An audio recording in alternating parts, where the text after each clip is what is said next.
también revisado, pues es un proceso degenerativo que es altamente incapacitante, ¿no? Y ocasionado por una deficiencia dopaminérgica asociado a esta degeneración de la sustancia negra, ¿no? Que va a formar parte de los ganglios basales. Es la segunda enfermedad degenerativa más común, ¿no? Luego de lo que es la Alzheimer, ¿no? Que es una de las enfermedades degenerativas más frecuentes. Afecta al 0.3% de la población mundial y la gran mayoría pues son personas más de 60 años, ¿no? En 1 o 2% de mayores de 60 años. Es un trastorno del movimiento que también va a producir alteración en las funciones cognitivas y la expresión de las emociones y de la función autonómica. Estas son, ¿no?, las etapas de la enfermedad de Parkinson. Se habla que incluso antes de que tengamos el cuadro típico, ¿no?, de la rigidez, de la bradicinesia, del temblor, habría una fase presintomática, ¿no? O sea que años antes ya tendríamos algunas manifestaciones que nos orientarían que este paciente puede hacer luego el cuadro típico de lo que es la enfermedad de Parkinson, ¿no? En esta fase presintomática se ha visto lo que es la pérdida de olfato, por ejemplo, eso lo han revisado también cuando he visto en sus presentaciones, la hiposmia, ¿no? Cuadros de depresión, muchos pacientes, y lo vemos en la consulta, nos vienen de psiquiatría, ¿no? Se han estado con trastornos depresivos, unos años de tratamiento, y luego el psiquiatra nos lo envía descartar organicidad, ¿no? Y luego vemos pues a los años cómo este paciente ya empieza con el cuadro clínico de la enfermedad del Parkinson, ¿no? Y anteriormente estaban con estos trastornos depresivos. Trastornos conductuales también, ¿no? Son partes de la fase presintomática. Luego en la fase sintomática, ¿no?, con el compromiso motor, y luego en estadios más avanzados puede haber un compromiso ya cognitivo, ¿no? Un cuadro de demencia realizan los pacientes, ¿no? Y con la demencia también, pues, mayor cuadros de trastornos de depresión, ¿no? Esa es la evolución de la enfermedad. Para eso hay una hipótesis que nos sugiere cómo es que progresaría esta enfermedad de Parkinson. Ahora se habla mucho de una teoría de lo que es intestino-cerebro. Han leído ustedes probablemente cómo se están realizando muchos más estudios de que, por ejemplo, se han hecho estudios, por ejemplo, en ratas, en animales, ¿no? Y se ha evidenciado, ¿no?, que como esta sustancia de la alfa-sinucleína, esta proteína, ¿no?, que es la que encontramos en la enfermedad de Parkinson, esta se podría encontrar a nivel de las sustancias nerviosas, a nivel intestinal de estos animales, ¿no? Nosotros, o sea, han colocado ahí esta alfa-sinucleína, y luego se han hecho seguimientos de estas ratas a los meses, y se ha encontrado a los meses esta alfa-sinucleína a nivel cerebral, ¿no? Incluso han visto que esto podría ser pues por la misma influencia del nervio vago, ¿no? A nivel del tracto gastrointestinal hacia el cerebro a través del nervio vago, es que esas sustancias subirían a nivel cerebral, ¿no? Y en los estudios que han realizado han visto que cortando el nervio vago probablemente se podría retrasar de repente que esta enfermedad de Parkinson llegue a esta fase sintomática, ¿no? Entonces, es en base a todos esos estudios que se han realizado que tenemos esta hipótesis que sugeriría, ¿no?, cuáles son los primeros cambios que se dan en la enfermedad de Parkinson, ¿no? En esta fase, que es la fase preclínica, ¿no?, de los estadios de Braak, hablan que inicialmente, pues, habría un daño a nivel de lo que son los núcleos olfatorios, ¿no?, a nivel del bulbo raquídeo. Y luego, esto subiría a nivel protuberancial, y a nivel protuberancial, en lo que es en la zona de los locus coeruleus, ahí se produciría pues clínicamente lo que es trastorno de la conducta. Finalmente subiría a nivel mesencefálico, ¿no? A nivel mesencefálico ya afectando todo lo que es la sustancia negra, ¿no? Y ahí teniendo ya la clásica afectación motora de lo que es la enfermedad del Parkinson, y sigue ascendiendo hasta afectar lo que es la zona de la corteza, ¿no? Y en los estadios finales, ya cuando afecta la zona prefrontal y lo que es la corteza motora primaria, ya vamos a encontrar el deterioro cognitivo y los cuadros de demencia que se ven en los estadios 5 o 6 de lo que es la enfermedad de Parkinson, ¿no? Entonces esa es una de las hipótesis que se ha planteado de cómo es la progresión de esta enfermedad de Parkinson, ¿no? Es por eso que hay una serie de síndromes que están relacionados o asociados al Parkinson, ¿no? Esto de la hiposmia, la disfunción gastrointestinal, ¿no? En estos estudios se ha visto que estos pacientes con estreñimiento, ¿no? Como luego de unos años ya tienen el cuadro con la afectación motora del Parkinson, alteraciones del comportamiento en lo que es en el sueño, en la fase REM. Bueno, algunos hallazgos de neuroimagen, ¿no? Y también la parte genética, ¿no? Esto también lo vemos en la consulta. Tenemos pacientes que, que tienen, pues, jóvenes sobre todo, en algunos jóvenes, son casos, digamos, no tan frecuentes, pero sí los vemos, 35, 40 años, ¿no? Que nos vienen con el cuadro clínico del Parkinson y haciendo la anamnesis, familia, madre o padre que tienen la enfermedad, ¿no? Habría un componente genético, ¿no? Esta es la clasificación de todo lo que es el parkinsonismo, ¿no? Lo que es la enfermedad de Parkinson clásica y los que son los parkinsonismos degenerativos, ¿no? Que también bien lo han revisado, lo que es la parálisis supranuclear progresiva, la atrofia multisistémica, la degeneración corticobasal, y en los de tipo secundario, o sea, los parkinsonismos secundarios, por ejemplo, un SB, ¿no? O sea, en el SB también, si hay una afectación, pues un SB de ganglios basales, clínicamente posteriormente nos puede producir ese tipo de parkinsonismo, ¿no? Secundario, un problema tumoral, o también que sea secundario a intoxicaciones, ¿no? Esos son algunos de los, digamos, afectaciones genéticas, ¿no? Que se han encontrado. Algunos genes, ¿no? De PARC1 hasta el PARC11 son los genes que se han encontrado que podrían estar relacionados a estas mutaciones en lo que es enfermedad del Parkinson, ¿no? Y básicamente lo que se ve, pues, este acúmulo de lo que es la alfa-sinucleína, ¿no? Entonces, con respecto a la etiología de la enfermedad del Parkinson, pues es una teoría al final multifactorial, ¿no? Una serie de factores genéticos, factores ambientales van a finalmente estar implicados en lo que es la génesis de la enfermedad del Parkinson, ¿no? La edad, bueno, la gran mayoría, ¿no? Son personas mayores de 60 años. Si presentáramos casos en personas de menores de 60 años, tenemos que buscar que sea secundario, ¿no? A otra patología, o este componente genético, ¿no? Mayor frecuencia masculina, ¿no? Aunque no hay, los últimos estudios no ha habido mucha prevalencia, lo que es la parte genética, ¿no?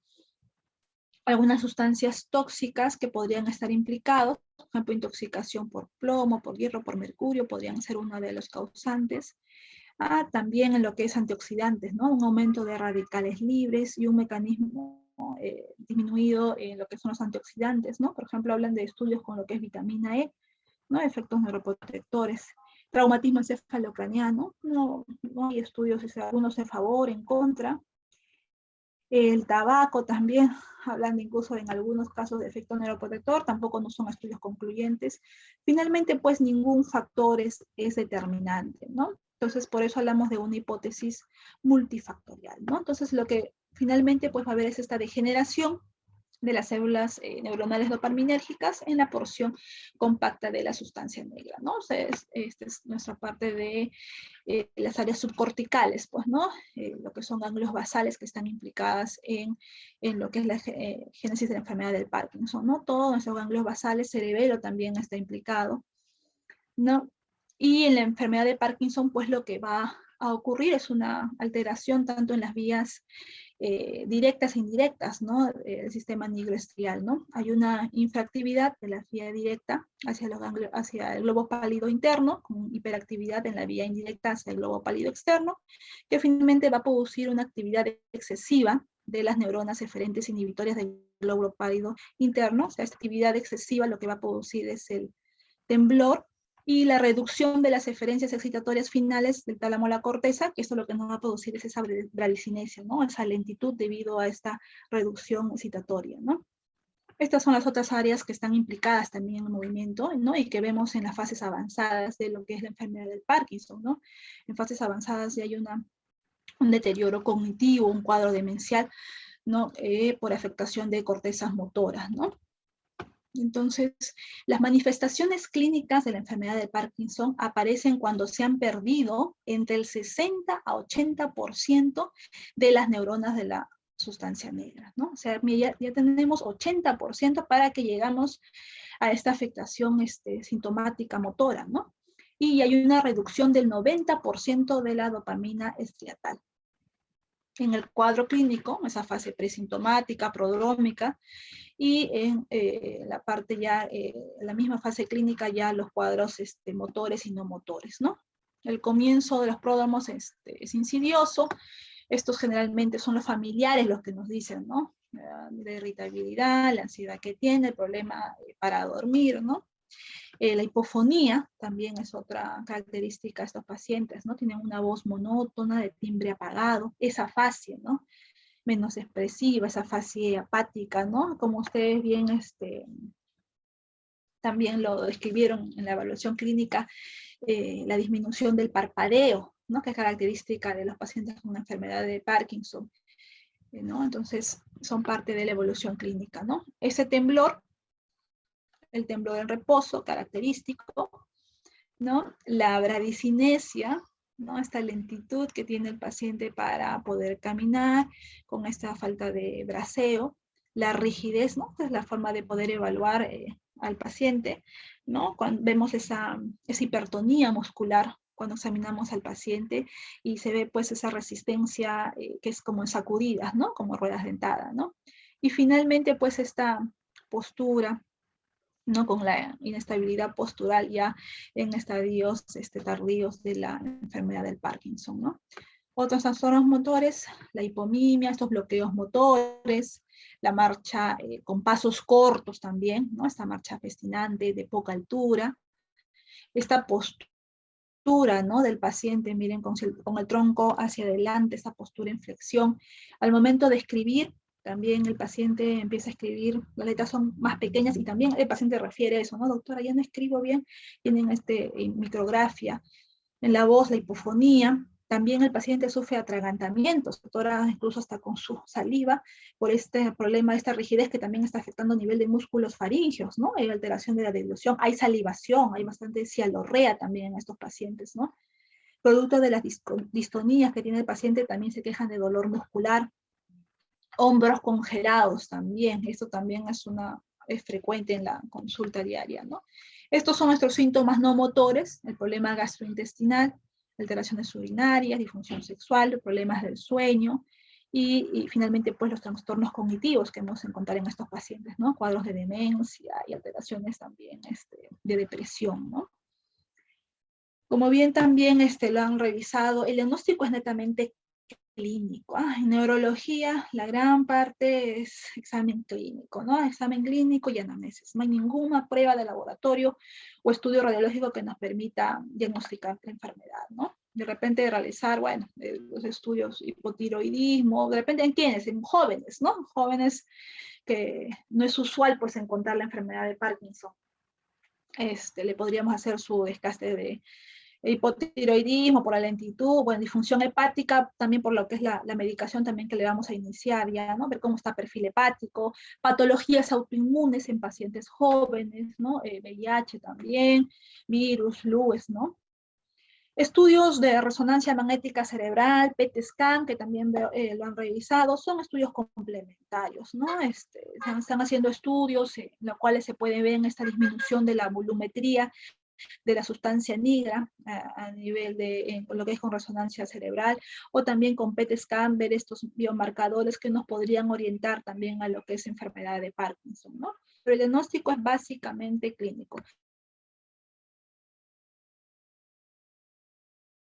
Secundarios ASB, ¿no? Es un tipo de parkinsonismo.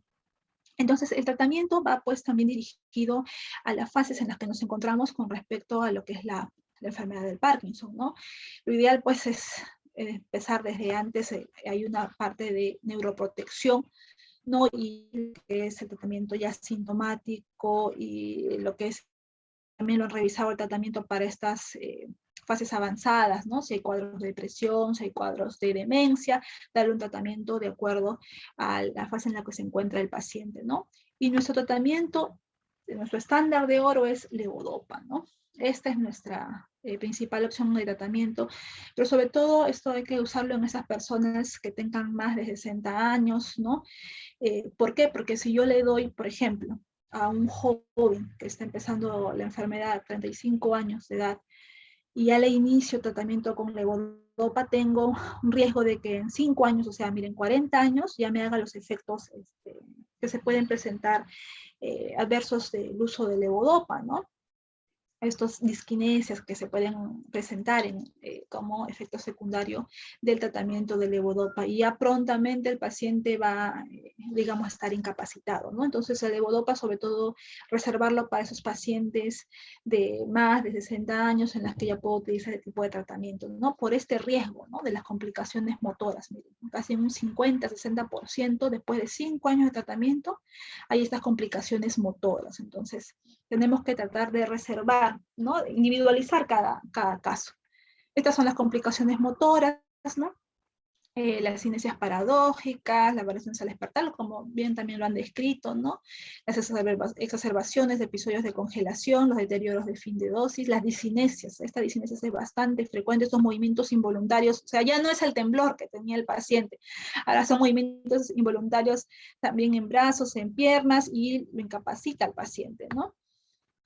Entonces, otro tratamiento que se puede utilizar, por ejemplo, es lo que es selegilina en estos pacientes jóvenes, ¿no? Y con efectos, sobre todo, neuroprotector, sería, por ejemplo, lo que es la selegilina, ¿no? Que va a optimizar la acción de levodopa, tiene efecto neuroprotector, tiene también un efecto, miren, antidepresivo, ¿no? Tiene algunos efectos adversos, estas alucinaciones, algunos problemas psiquiátricos, pero en los estudios se ha demostrado que el uso de selegilina, pues, va a retrasar el inicio de lo que es el uso de levodopa. Entonces sería una muy buena opción, sobre todo en estos pacientes jóvenes, ¿no? Otros agonistas dopaminérgicos que tenemos, el pramipexol, por ejemplo, lo que usamos más en nuestro medio es pramipexol. Hay otros, ¿no? Ropinirol, pregol, no tenemos en Perú estos medicamentos. Apomorfina, vía parenteral, pero no lo usamos, ¿no? Lo que utilizamos es el egiline, pramipexol. Son los medicamentos que utilizamos, ¿no? Esto es, bueno, trata de resumir con respecto al fármaco que más utilizamos, lo que es la levodopa, ¿no? En estos pacientes con Parkinson de más de 60 años. La levodopa generalmente nosotros la utilizamos asociado a lo que es carbidopa, ¿no?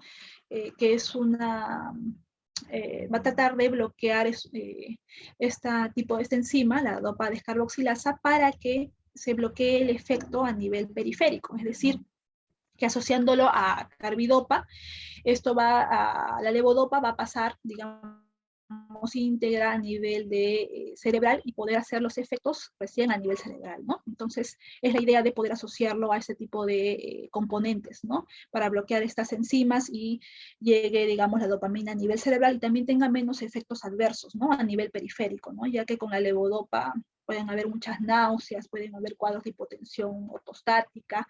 Entonces, asociándolo a este tipo de componentes, ¿no? Va a evitar ese efecto adverso y va a permitir que esta dopamina llegue pues a nivel netamente cerebral su efecto, ¿no? Entonces puede ser asociado a un bloqueo de enzimas de lo que es dopa de carboxilasa o también a los inhibidores de la COM, ¿no? Lo que es, por ejemplo, entacapone, que bien también lo han descrito ahí. Estas son, con respecto a la medicación, ¿no? Levodopa, carbidopa son las presentaciones. Generalmente en los pacientes con Parkinson, como la gran mayoría son personas adultas mayores, bueno, mayores de 65 años, tratamos de empezarlos con dosis bajas, ¿no? Igual por estos efectos adversos, náuseas, somnolencia, estos problemas de hipotensión, sobre todo más son los problemas gastrointestinales. Entonces, empezamos en dosis bajas, ¿no? Empezamos con media tableta, que puede ser fraccionada 2 a 3 veces al día, y luego vamos incrementando, pues, ¿no? Hasta llegar a un nivel óptimo, ¿no? Para el paciente. Hay también de liberación prolongada, ¿no? También asociados a entacapone, los inhibidores de la COM, ¿no? Estos son los agonistas de la dopamina. Lo que utilizamos es pramipexol. Ropinirol no tenemos en el medio, solo pramipexol, dosis de 0.25, de 1 miligramo, ¿no? También igual empezamos fraccionados, sobre todo en estos pacientes jóvenes, ¿no? Con enfermedad de Parkinson, estadios iniciales de enfermedad.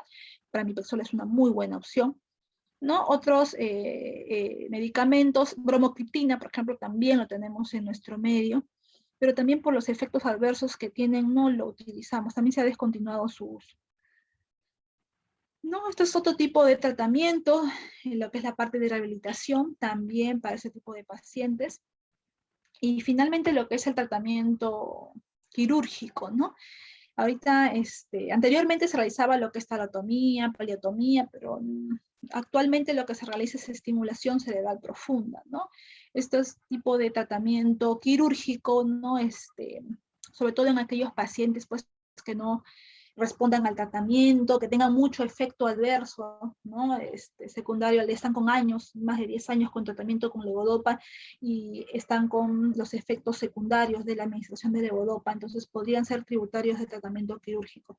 Pero para llegar al tratamiento quirúrgico son pacientes pues que tengan que cumplir una serie de criterios, no solamente con esto, con respecto a la parte farmacológica, sino también pacientes que no tengan deterioro cognitivo, ¿no? Trastornos psiquiátricos, ¿no? Entonces, por eso que para que un paciente sea tributario de la opción quirúrgica es una evaluación completa, ¿no? Neurólogo, neuropsicólogo, el neurocirujano, es todo un equipo que finalmente va a decidir qué paciente es candidato para lo que es estimulación cerebral profunda, ¿no? Y finalmente es colocar pues unos electrodos en estas zonas, ¿no? Cerebrales, núcleos talámicos, que tienen que ver con ese tipo de lo que es enfermedad del Parkinson. Aplicamos los electrodos que están conectados, ¿no? En la zona debajo de la clavícula se puede colocar el aparato, el dispositivo, y tratar pues de controlar estos, digamos, movimientos anormales que se producen por la enfermedad del Parkinson, ¿no? Pero son pacientes muy seleccionados. En el Perú se realiza este tipo de tratamiento, en Salud Almenara, Revalidati lo realiza, particularmente clínicas también lo están realizando, como les digo, en la parte del Estado, en la salud, en esas dos instituciones la están realizando, ¿no? Y esto es para ver un poco lo que es pronóstico, ¿no? La escala de Hoehn-Guillaert, en la cual yo puedo saber en qué estadio se encuentra clínicamente mi paciente, ¿no? El estadio 1, generalmente la afectación es unilateral, ¿no? Con la presencia del temblor, y a los familiares, los amigos notan pues problemas en la postura, en la locomoción, este problema de hipomimia facial. En el estadio 2 ya la afectación es bilateral, ¿no? Entonces hay una dificultad en la postura, en la marcha. En el estadio 3 hay una bradicinesia marcada, ¿no? Como una lentitud de los movimientos corporales, una disfunción de lo que es de la marcha.